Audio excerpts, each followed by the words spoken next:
Folks, Rob here, bringing another Spent Casings. This is where we do an in-depth analysis of a scenario. We'll cover things like the SSRs, orders of battle, and what you can expect if you play this scenario. This is going to be a Wacht Rhein number 23. Scenario is called Lightning Joe. Now, this is a Lone Canuck Publishing scenario pack. It's a 3-volume set dealing with the Battle of the Bulge. This is volume 3. And if you play physical counters, some of these are not going to be available in Vassal, especially the 667 American Assault Engineers. There's no counter for that yet with the 5 smoke. But if you have Volume 2, you'll have the physical counters, which you can then use in your tabletop play. So what we're going to be covering is a quick overview of the scenario, special rules, the opposing forces, and then we'll do a quick map and scenario analysis. Just to give you some familiarity with the scenario itself. Now you can see this from Scenario Archive, the data on the bottom left, and there's only one play, which is mine, the one I just played yesterday. Did a live stream, 5.5 hours, so that's available on my channel if you want to see it.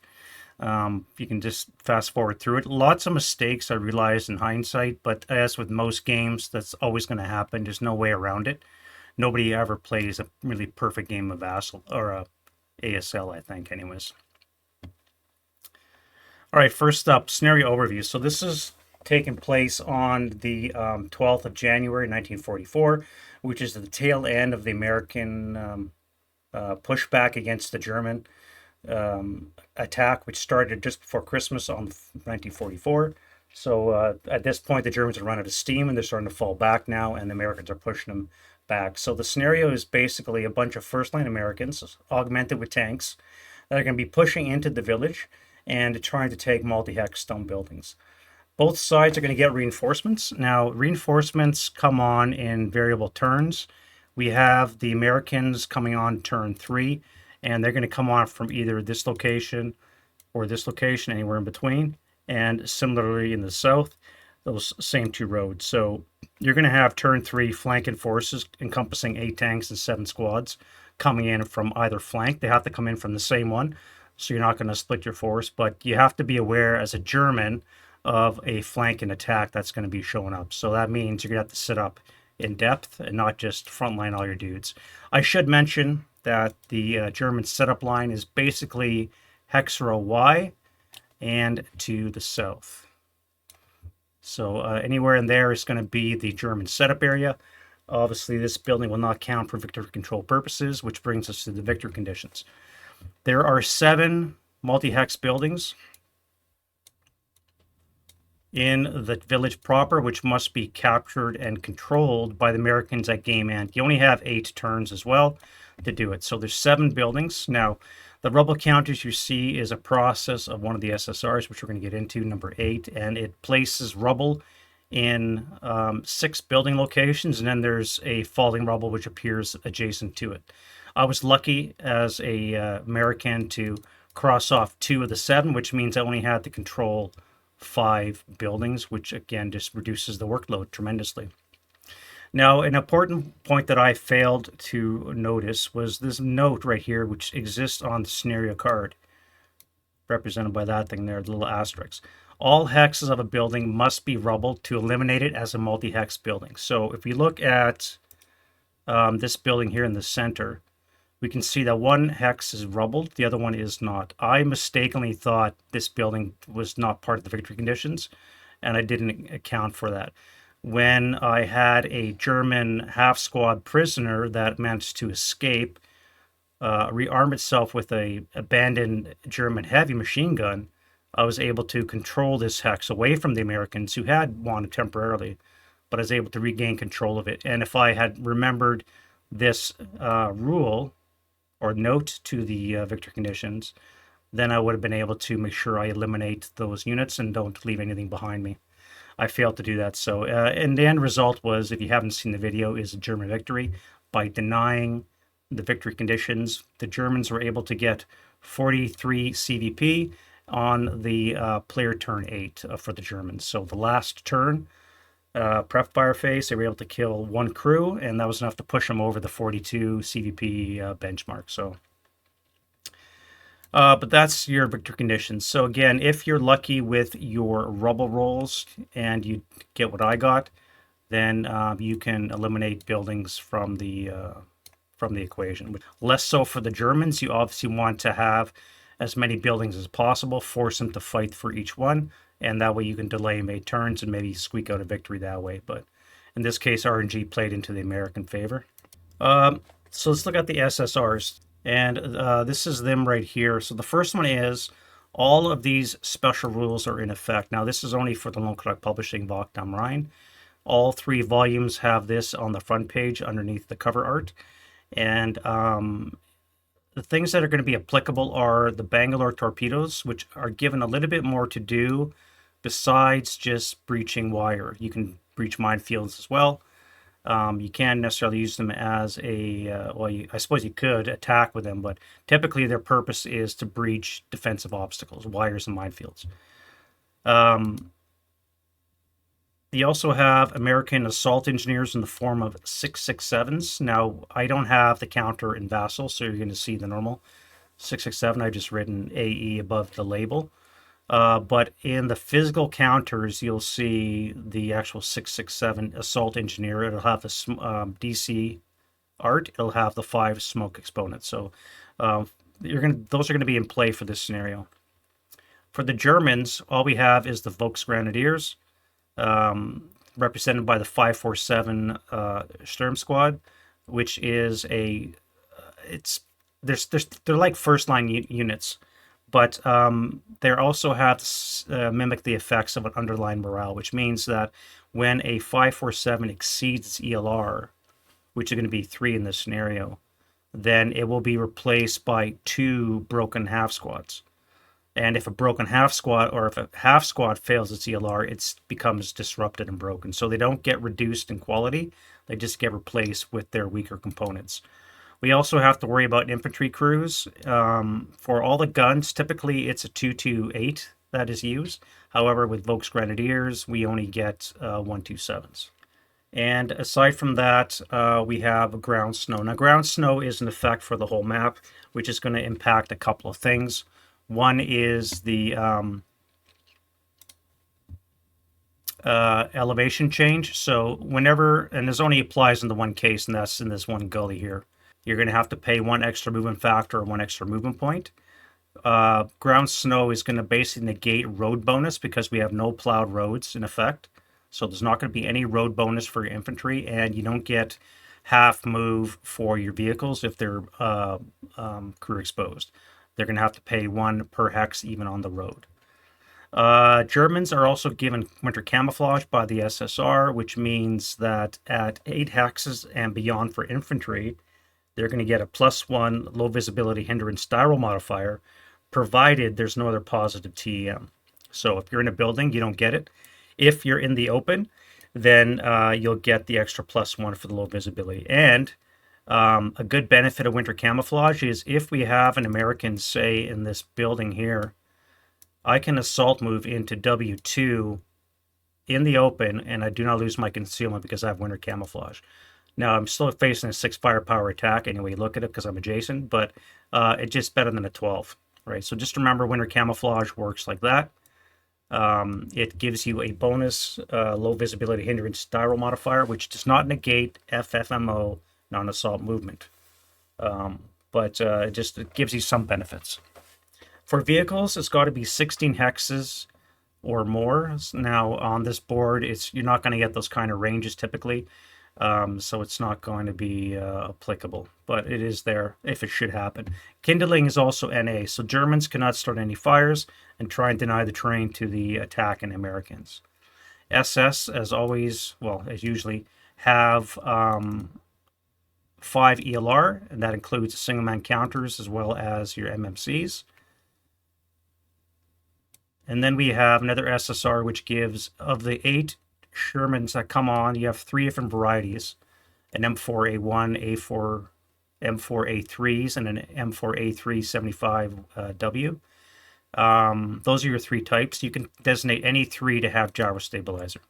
So it's good for shooting and moving and lets you keep your acquisition. And you pay less of a penalty when you're shooting and such, which might help you against the Panthers, but given your low armor factor, which again, we're going to get into this in the orders of battle, you're not going to stand toe-to-toe with a Panther and have a chance of winning. We have the Pleva rule in effect for OBA, which means that you're never going to run out of OBA. So the typical American OBA is going to have 10 black and 3 red.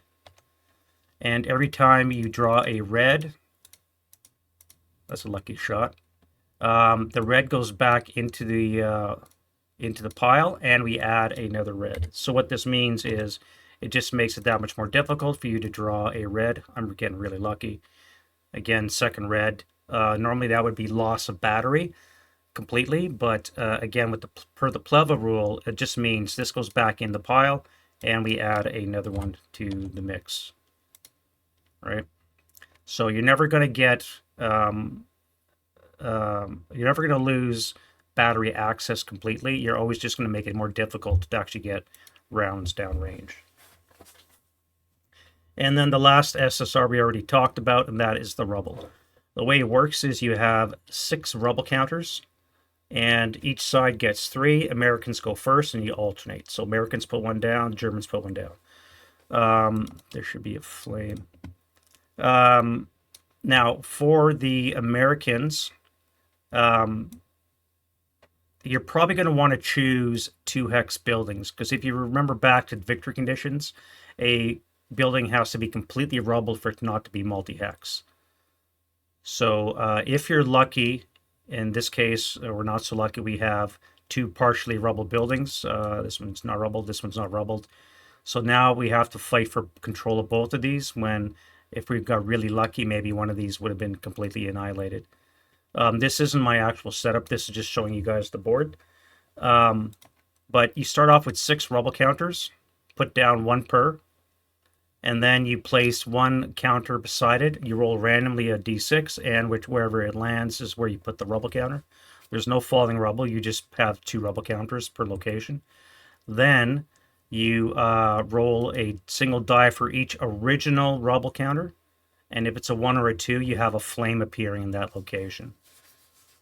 So you could start conceivably with 2, maybe 3 buildings completely rubbled, possibly flames in many locations, which will make it that much easier or harder depending on what happens. In the actual scenario that I played, it was really easy. Well, it was easier for the Americans because of the 7 buildings, 2 of them were rubbled. I didn't have to worry about controlling them. Just move through them to carry on with your objectives. All right, let's look at the orders of battle. So first up, we'll look at the Americans. Now, Americans, you have 3 assault engineers, 667s. These are also sappers, so they're good for dealing with minefields, of which Defender has a couple. And given the fact they got Bangalores and DCs and a flamethrower, they're really powerful. However, they only have a 7 morale, which still makes them somewhat squishy. They're the best ones by far than the 666, but they're still going to be a little bit squishy. Luckily for them, the Americans have an increased morale in the back of 8, so they're much easier to bring back into the battle. However, you're going to lose a lot of troops on the approach to broken status. You have 10 666s. These are your standard first line. They all have a smoke exponent of 3, so there's plenty of smoke. With a 5 for the assault engineers and a 3 for your squads, you're going to have plenty of smoke grenades to cover your approach. And if you can see the map, you can see there's plenty of open spaces where you're probably going to want to use smoke, excuse me, to cover your retreat. You get a half squad, you get 3 leaders, and you get a crap load of support weapons as is typical of the Americans. You've got 3 BAS 45s, 2 M2 mortars, and you have 2 mediums as well. All this is going to be coming on this side right here. All right, that's approaching from the north. Now you also have reinforcements which show up on turn 3, and this is the shape of our 8 tanks. Again, we have the M4A1s, we have the M4A3 75Ws, and we have the M4A3s. So those are your 3 different types of tanks for a total of 8. And they are going to be almost ineffective against the Panthers unless you can get a flank or a front shot.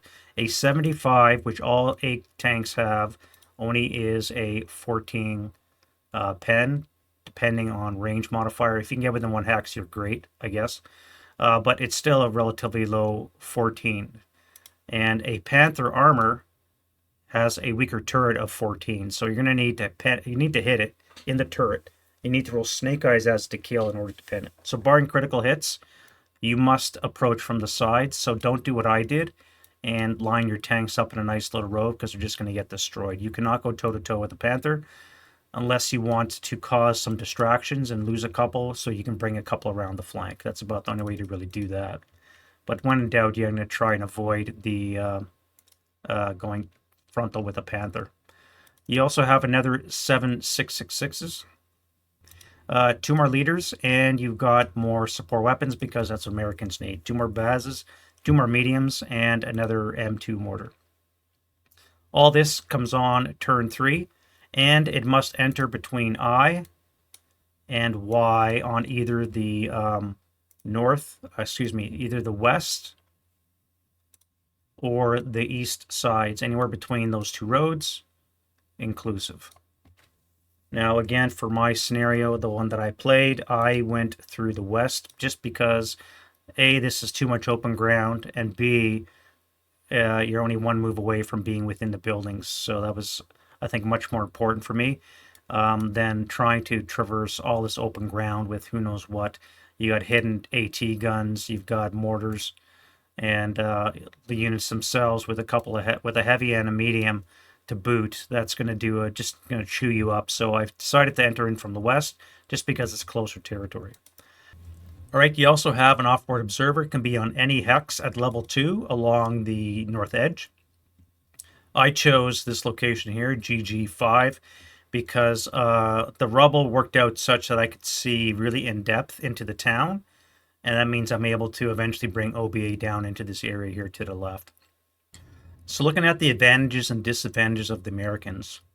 You have good approaches to the village from the north. Now, my initial assault, my main force came in from here. I was able to get into this position so that I'm ready to start dashing across into buildings and work my way towards the south.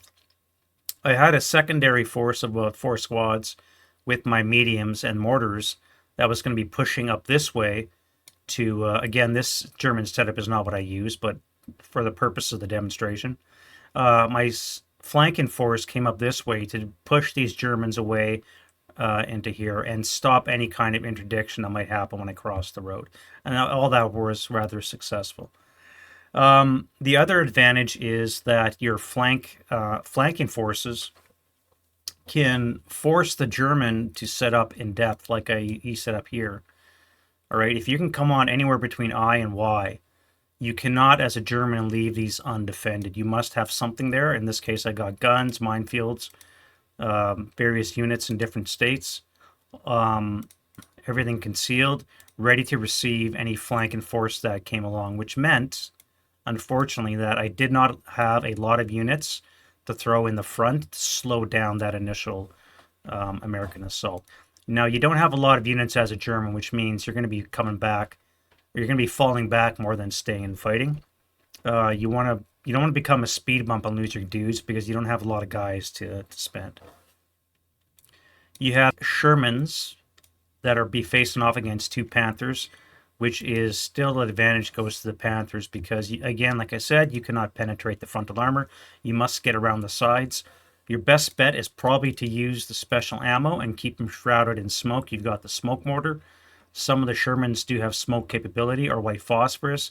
Unfortunately, the M4A3 and M4A1 only have it in the Pacific Theater, but the M4A3 75W does have white phosphorus and smoke, as well as your smoke mortar. So your best bet for these might be to, rather than try and penetrate the Panther armor, is either trying to mobilize it or drop smoke on it and just keep them shrouded, and that makes it more difficult for them to do their business. You have the 100mm OBA, which we said never runs out because the Pleva rule. For me, it was completely ineffective. That's the nature of artillery. When it works great, and when it doesn't, which is usually the case, you cannot depend upon it to usually win you a scenario. Again, a lot of smoke. We have 5 for your assault engineers. We have 3 for your normal dudes. And your vehicles have smoke. Your mortars have white phosphorus as well in 1945. So there's plenty of smoke going to be shrouding, covering your approach. However, disadvantages. Excuse me. Weak morale troops. These are 6 morale. 7 is the average roll. More than likely, you're about to break your guys. Now, again, they have a broken morale of 8, so they're going to come back quickly, or more quickly. But you're still going to lose a lot of units in the advance, so you're going to have to fall back. This is where your leaders will come into play, so try and get them rallied and throw them back into the breach. The disadvantage for the Americans as well is the number of buildings. Again, 7 building locations. With any luck, most of them, well, 2 of them may be rubbled, maybe 3 if you're really lucky. You might be able to have some wins in your favor, but normally it's going to be a lot of buildings you're going to have to control, and you only have 8 turns to do it. We've talked about the Sherman weak to kill numbers, so they have different uses as well. You must be aware that every infantry unit, including crews, single-man counters, has a chance to have a Panzerfaust. Might be a low chance, but still a Panzerfaust, which has a 31 to kill, which, needless to say, anything but a 12, and it's a flaming Sherman. I found the light mortars in my game to be almost useless, just because the German fell back under control. I was never in a position. I came on with my mortars dismantled for one, just so I can get further up the board. And I was never in a position to assemble them until I got to about this location here. Now, you're looking at units in stone buildings with a level above them, which makes it a +4, barring any fortification that they may have. And a +4 on the 4 table is just not going to do any damage. If you're lucky enough to catch units in the woods, sure. But units in stone, I find the light mortars just are not going to be very effective. There's always the lucky shot, so don't totally discount them. But by the time I was on the enemy, I was out of position to fire smoke on them. All right, let's look at the Germans. Now, the Germans have 3 Volksgrenadier 547s. These little dudes right here. 2 smoke exponent, as well as first-line troops. Remember, if they exceed ELR, they're replaced by 2 half squads. You've also got 9 second-line 447s, which is probably the weakest part of the defense. Yeah, there's 9 of them, but they're 447s. They're only 1 step away from conscripts, which are almost useless. And then there's the 4 127s, which are your gun crews, with Volksgrenadier, as per the WaR SSRs. They are always 127s, not 228s. So we have 4 weapon crews, 9 447s, and 3 Volksgrenadier. As well, you got 3 leaders, which is not too bad, and 2 mediums and a heavy. So I put 1 heavy up here. He's actually up on a first level, not this one here. And in my actual gameplay, I fortified 2 locations in this location right here. So it was first floor and the ground floor both fortified, because the building wasn't rubbled, and I was able to set up a medium there. So this became a strong point for the Germans, which I had to defeat as the Americans. Because of the density of the village terrain, the tanks got to keep their distance, which is going to make them less effective. And they're also going to have to be on Panther duty to some degree, because you cannot let Panthers roam around willy-nilly. You're going to have to deal with them. So initially, you might get 1 or maybe 2 turns, depending when they come on, of Shermans pestering your infantry. Just bear in mind you have Panzerfaust. And if they are really close and you're in close combat, you also have ATMMs, which is really cool. As well, because the Americans come from off-board, everything is bore-sighted. So your mediums, your heavy, your mortars, your 50 longs are all going to be bore-sighted, so just remember to do that. Cover your obstacles with fire whenever possible, even if it's just a pesky little half squad. At least it's something that can cause some kind of chaos if this proves to be effective. Everything is set up concealed, and in addition, you also get anywhere from 3 to 6 concealment counters, which you can use as dummies. So I have 1 down here up 2, and I have another one up here up 3. So I had 5 dummy counters just to flesh out a little bit. They don't really work that great. Eventually, they're going to realize what's there, but at least initially, they don't know what you're facing. They just see a bunch of suspect counters. Your guns will set up hip in concealment terrain. I had him set up something similar to this, where I had a half squad acting as a spotter. These guys would stay hip, and even though spotting is not a concealment loss activity, this guy would never be seen because of where he is, and he's dropping rounds on people. Didn't really work out that well, but that was my initial setup. Panthers killing Shermans. That's definitely an advantage. You're impervious to this, barring critical hits and or snake eyes on it to kill roll. So keep your frontal armor towards the Sherman. Watch out for the Baz 45s. They can flank you and then take you out from the side. Much easier than a Sherman, I would think. Keep your distance from the American troops whenever possible, but you're going to be able to just shred these. And then the last advantage is fortifications. So you have 3 fortified building locations. Again, I use this building here. This building was not rubbled. In my game, I was lucky. This building was rubbled. And I rubbled the adjacent hex, as well as this one here. Yeah, this one here was rubbled for my game. So I set up my fortified ground floor and my first floor in this location with my medium up on the first floor. So I had good lines of sight, and I was able to keep my fortified location at least until turn, I think it was 5, maybe turn 6, beginning of, I started losing the control of this building. I think by turn 5, I was actually out of this building as a German, which is fine. Remember, you have 8 turns, and looking ahead at analysis, the American has to get into these two probably by turn 7, ideally by turn 6. But if you're still fighting over your strong point and you have these two well in hand by turn 6, 7, you have a good chance of pulling off a victory, barring a complete collapse of your front line. Now, the downfalls to playing the Germans is you have 447s, too many of them, and you have 3 flanks you have to defend. You have to defend against 13 troops coming on from the front, 13 and a half. And then you have to defend against 8 tanks and another 7 troops coming on from the flank. And you don't know which flank they're going to come on. So once more, you can come on between here and here, or Y10 or I10 and Y10. Anywhere in one of those hexes, you can come on in between. So it makes it very difficult to gauge where the attack is going to happen. You can come on from any one of those 3 sides. So you must force yourself as a German to spread out a little bit. You do have this as your mobile defense, so you don't have to worry about having a mobile defense right now, but you're going to have to cover both flanks as well as provide some kind of bump in the front. Your 50 longs are almost useless against a Sherman because their to kill is only a 13.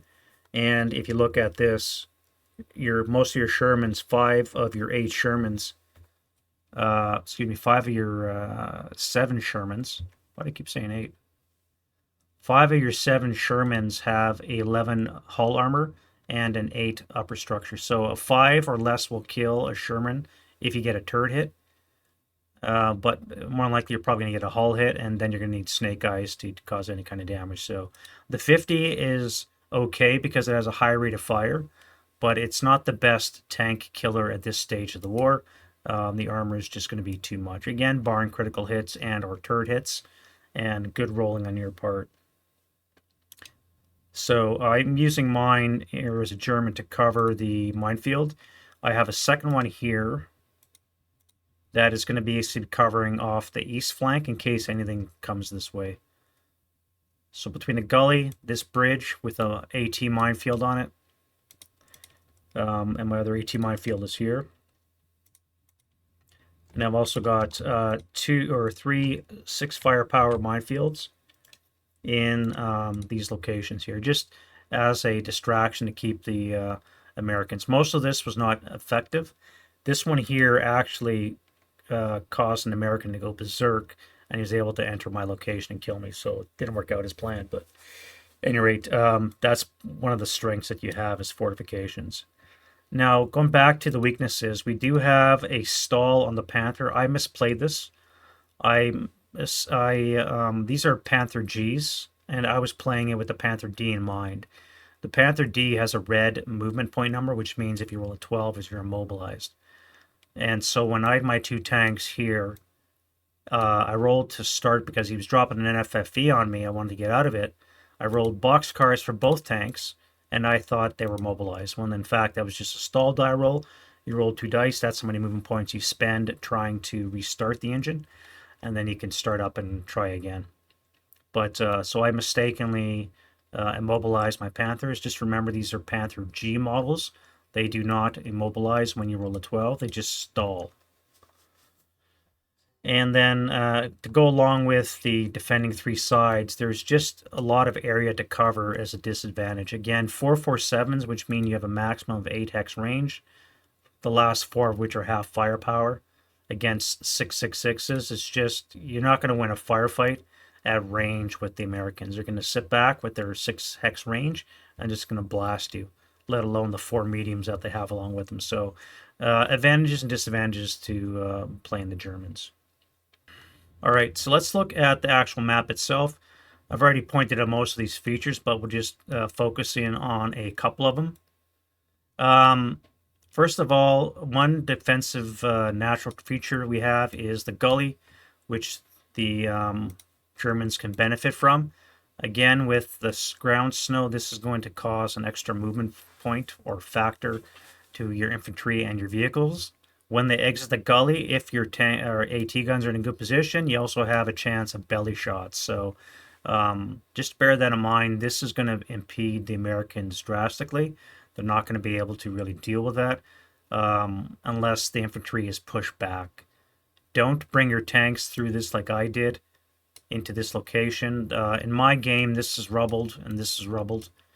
And I had my 50 long in the rubble here. And I brought a tank. It was basically point blank with the gun. Now, it didn't cause any damage because, again, it's only a 13 to kill. I was able to avoid any damage, but that was rather suicidal, and I completely forgot about my Panthers coming on from the flank. So you got to be careful with your American armor. You got to avoid the infantry within 3 hexes, and this gully is going to be slowing you down immensely. In addition to that, you've also got a lot of rubble. We're going to have at least 12 hexes of rubble, and you may have several flames which turn to blazes. In my game, I did not have any wind change, but I did have 2 gusts coming up which spread, and basically by the end of the game, this area here was all ablaze. Remember that unlike Stalingrad, which is I always conflate the two, rubble is not rally terrain and it is not ambush terrain. So sometimes I treat this as that, but it is not. So just bear that in mind. And again, per the victory conditions, you must rubble both hexes for it not to count as a building anymore. Which brings us to SSR number 8, where if you are real lucky like I was, where the building is destroyed, this building is destroyed, it makes it easier for the Americans. But this is strictly RNG. You have no idea where it's going to end up. I was lucky to get to like this. It says depending on falling rubble. There's no actual falling rubble. You have an initial rubble hex and then one adjacent rubble hex around it. But it's not falling rubble per se. All right, we've already talked about the ground snow, so just remember this gully is going to be interesting because of the extra movement penalty and winter camouflage for the Germans. So once more, if you're in the open, you're going to get a +1 low visibility at 8 hexes and beyond for infantry and 16 for vehicles and guns. Now that's probably not going to be applicable in most cases. I don't see many long-range shots happening. It's just too dense of a terrain for that kind of thing. So I don't see vehicles benefiting from this at all. However, it remains available. It comes to tactics now. So let's look at the defender first. So we know that we got to defend 2 flanks, right? And the same ones down here. And we have to cover the front. So what I've chosen to do is a setup similar to this, where I collapse back and I basically have this as my key terrain. If you remember the METS TC, terrain analysis of COCA factors, this is the key terrain that if I lose it, I've lost the scenario. So I must defend this at all costs, which is why I had a lot of units here. These guys were not here. I actually had them closer to here.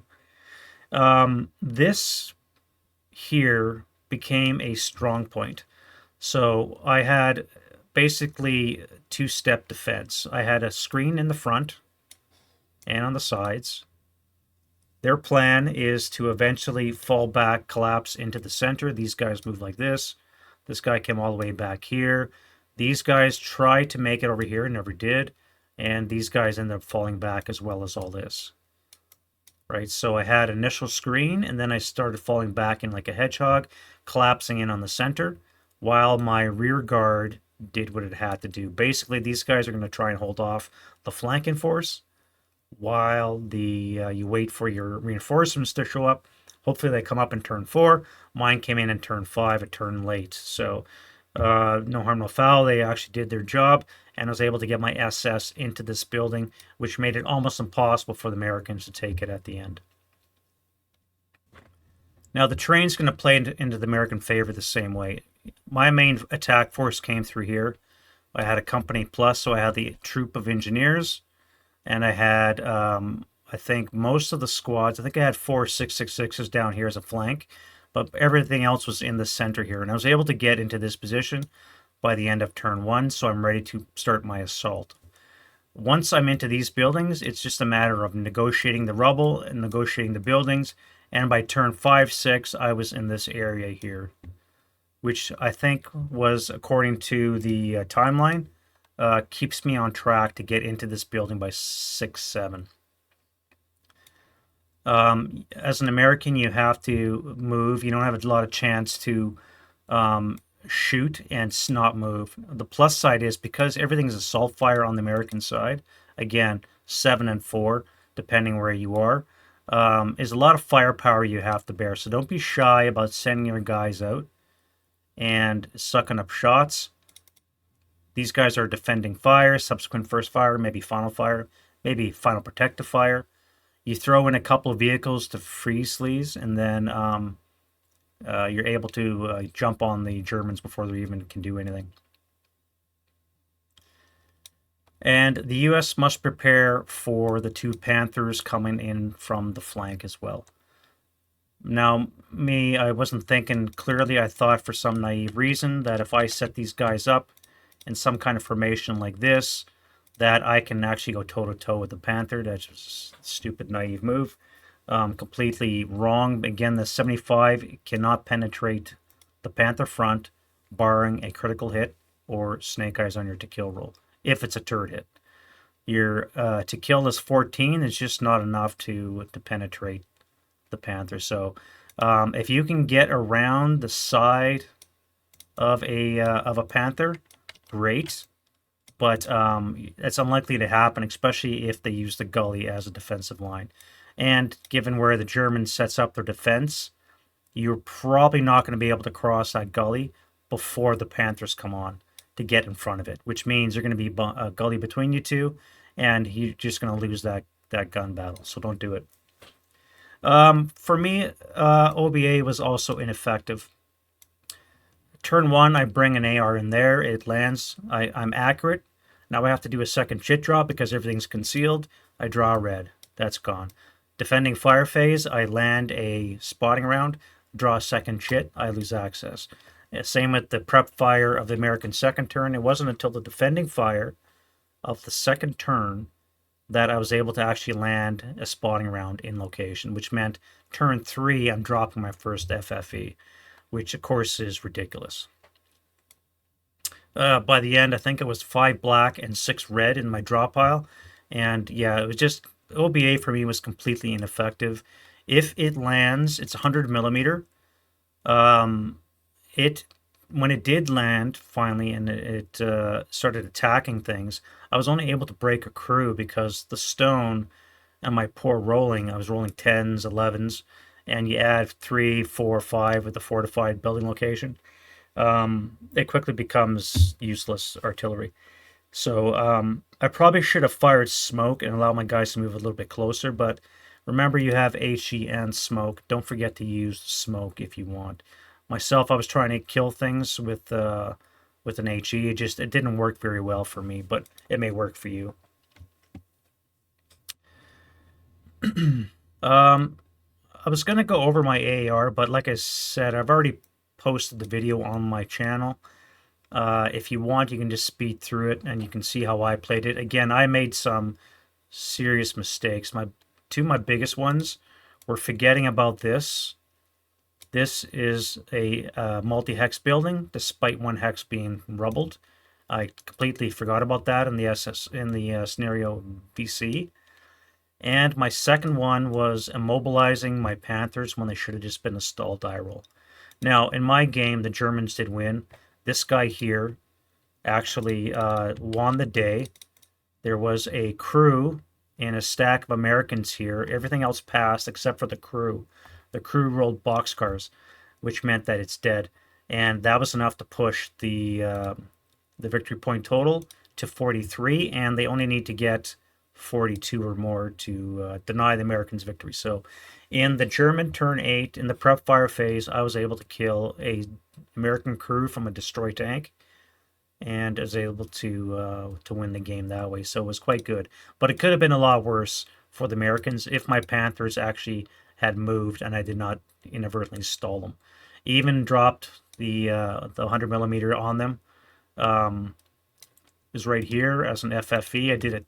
I had 2 FFEs land on them. So a total of 4 attacks, and I didn't do squat. I was not able to break the Panther. Now remember, for OBA purposes, if you're unfamiliar, OBA has a chance to, well, any HE attack has a chance to kill or even immobilize AFV. In this case, we're looking at a K or a 1 better. So if I would have rolled a 4, they would get a +1 because all the Panther armor is greater than 8. That would be a 4 morale check, 1 greater than a K, which means it would be immobilized if it was a hull hit. So on 4 or less, I have a chance of immobilizing a Panther. If I roll a 1 or a 2 or even a 3, I have a chance of killing a Panther with OBA. So I don't advise you to use it to kill Panthers, but if you're lucky enough and you have no other targets because you've got danger close potential, then you may just want to start trying to blast tanks. If you get lucky hit, you could burn a couple tanks like that. So that's a quick spent casings on scenario Wacht am Rhein number 23 from Lone Canuck. Again, Lightning Joe. I really enjoyed this scenario despite the mistakes I made. The fact that it came down to turn 8, and there was a confusing close combat as well. We had prisoners, we had different unit elements, prisoners attacking, sequencing, all that other stuff, which most of that I hadn't done. So it was really interesting how that all panned out. And then, of course, to see a German conscript half squad that was a prisoner. The guards are killed in close combat along with the German, and now they're free running around. I think that's the way it transpired.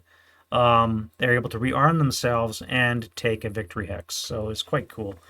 Very good scenario, I think. However, there's only one playing on Scenario Archive. So if you've played Wacht am Rhein number 23, make sure you report it on Scenario Archive.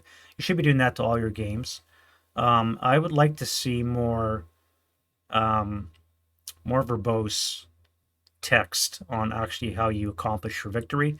Throw in a Vasto log file so that we can follow along if you so choose.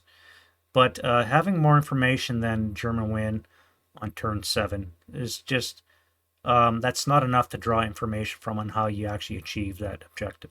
And if you're trying to learn this game, learning from somebody else is the best way to do it, even if they make mistakes, because hopefully they'll teach you not to make the same mistakes. But that's enough babble from me. Wacht am Rhein number 23, good scenario. I really enjoyed this one. Give it a try. Let me know what you think, and we'll see you guys next video. Bye-bye.